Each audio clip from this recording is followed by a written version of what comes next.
Silêncio do outro lado da linha, depois uma voz emocionada disse: eu tinha acabado de fazer a oração quando o telefone tocou.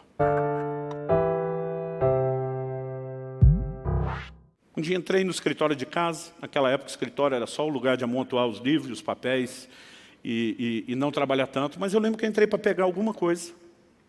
E quando entrei, me veio um impulso dentro de mim: liga para fulano de tal, um pastor, amigo meu. Nós, os homens, diferente das mulheres, somos um pouco menos sociáveis. A gente não liga só para dar um alô, para perguntar como é que está. A coisa tem que ter um propósito. Às vezes é ligar por quê? Aquele negócio está dentro. Liga. Liga. Eu já sabia, já tinha aquela suspeita, isso não é normal. Passei a mão no telefone e liguei para o fulano. Ele atende do outro lado: que surpresa você me ligando. Falei: pois eu estou tão surpreso quanto você, porque nem eu sabia porque eu estava ligando. Não comecei, liguei para saber como você está. Eu também estava tão surpreso quanto ele. Mas na hora que ele atendeu e falou isso, lembra que eu falei do movimento do jogo de dama ou de xadrez? Deus fala um movimento, você tem que fazer outro. O testemunho interior veio mais forte com clareza. Pergunta se ele acabou de orar, pedindo uma provisão de 3 mil reais. E agora eu tinha algo mais claro e mais forte. Eu falei: por acaso você orou a Deus pedindo uma provisão de 3 mil reais? Silêncio do outro lado da linha, depois uma voz emocionada disse: eu tinha acabado de fazer a oração quando o telefone tocou. Nesse momento eu sabia que era Deus. Até então estou suspeitando que Deus vai me usar como um sinal, uma confirmação de que ouvi a oração dele. E aquele testemunho interior vem de novo e diz: pega a conta dele e transfere os 3 mil.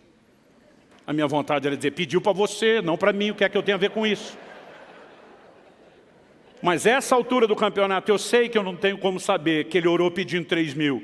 Eu sei que eu não tinha como acertar o timing tão preciso e o valor e o que era a oração.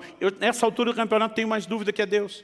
Falei: me passe seu número de conta que eu vou transferir os 3 mil. Ele do outro lado da linha disse: o que é que você tem a ver com isso? Falei: estava pensando a mesma coisa, criatura.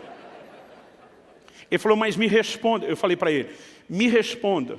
Eu tinha como saber que você tinha orado e exatamente o que você tinha orado? Ele falou: não. Falei: pois a mesma voz que me mandou te ligar, e você sabe que raramente eu ligo sem um motivo muito específico, a mesma voz me disse que você orou e pediu, e essa voz está mandando eu pegar o número de conta. Você quer brigar com ela? Ele falou: anota aí. Um dia eu estava contando essa história e o irmão gritou: anota minha conta. Eu falei: vai orar primeiro para Deus mandar, folgado. Antes que alguém se antecipe a brincadeira, matamos na raiz já agora. Queridos, nós podemos viver isso. Agora, pastor, se o senhor liga e não acontece nada, pelo menos eu tinha um amigo feliz que eu liguei. Só tem um jeito de saber: obedecendo esse impulso interiores. Quem está entendendo, diga amém.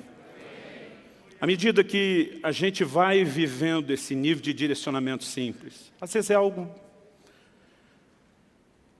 que de repente você não para pensar assim: é o Espírito Santo.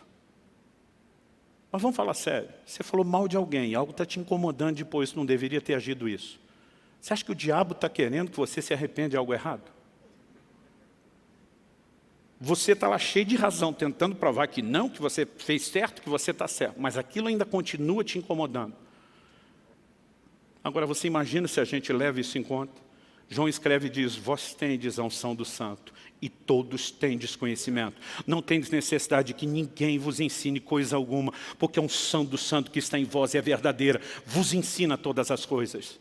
Nós mostramos semana passada que eles simplesmente juntavam os novos convertidos num ambiente onde eles não tinham background, né, de culto a Deus, de conhecimento bíblico, davam um gás alguns meses e simplesmente deixavam aquele grupo para ir plantar igreja em outra cidade. Eles não tinham pastor, não tinham Bíblia, não tinham um local de reunião, mas eles tinham um ensino muito mais acurado e profundo que nós temos sobre viver debaixo da liderança do Espírito Santo.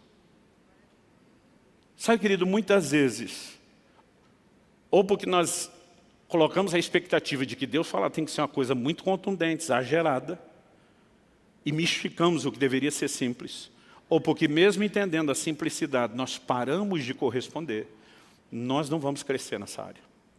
Mas se nós aprendemos a atender a voz e o impulso do Espírito Santo, eu acredito que nós vamos sendo promovidos para níveis diferentes desse direcionamento da parte de Deus. Quem está entendendo, diga amém. Nós temos um treinamento todo dia, gente.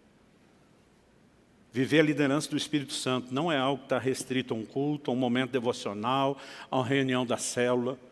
Apesar que em todos esses ambientes você também pode ter experiência. Todo dia um irmão falou para mim, pastor, estava andando na rua. De repente eu olhei para um cara, mas me deu a vontade de orar com ele. Era um negócio assim, forte. E eu já estou esperando o testemunho. Falei, e aí? Falei, pastor, nem conheço o cara. Falei, eu devo estar maluco. Eu falei, muito boa essa história sua. Eu falei, qual o problema de você parar e oferecer uma oração? E se ele não quiser? Eu falei, você pede perdão e vai embora. Aí eu perguntei, e se ele quiser? Se tem 50% de chance de dar errado e 50% dar certo, você acredita mais na chance de dar errado? Eu falei, a única forma de você descobrir se esses impulsos têm algo de Deus ou não, é checando. Até porque, gente, o profético às vezes tem algo muito subjetivo. Muitas vezes você tem percepções que elas não são detalhadas, não dá para tirar conclusões demais. Mas nós podemos aprender a checar essas coisas. E à medida que nós vamos andando nesse lugar, talvez algo que me ajudou foi que eu cresci ouvindo histórias de uma liderança de Deus que não pode ser ignorada.